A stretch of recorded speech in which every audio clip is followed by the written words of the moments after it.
I'm here at the Tokyo National Museum. I'm ready to go. One of my favorite things to do at a museum is to look for faces in the artwork. Let's go look for some faces. She's really crabby.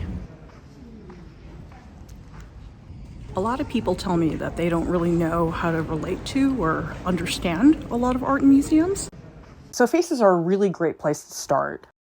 We see faces every day, and every face we see really invites an interaction with us. I don't trust this Buddha. Some of these lights look really stressed out. That little turtle is a sculptor's little doodle. I think I'm lost. I really should get a map. One of the best ways to connect with an artwork in a museum is to sketch it.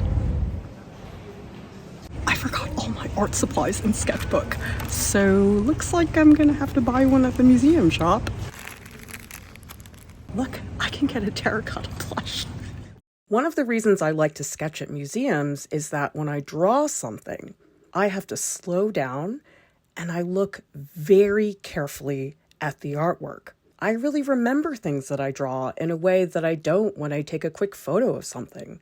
When you sketch at a museum, you're not trying to make an amazing finished artwork. It's really something that you can use to remember what you saw. It looks like he's having a really good day. I really like it when I see art supplies in museums that I myself have used, like these terracotta clay sculptures. Art is always changing, but some things stay the same throughout the centuries. When I see a material that I myself have used, like this terracotta clay, it's a great way for me to feel like I can really connect to the past. At a museum, you can give yourself a scavenger hunt. This room is full of historical records with maps, diagrams, ink rubbings, and more from the 17th to 20th century. There are lots of bugs in this room. Let's see how many caterpillars I can find. 1, 2, 3, 4, 5, 6, 7, 8, 9, 10, 11, 12, 13, 14. I think that's a caterpillar. 15, 16, 17. Oh, and it's so much fun when you see an artwork in a museum that you knew about before. I know that face. I've seen this clay mask so many times. I guess I always imagined that it was a lot bigger.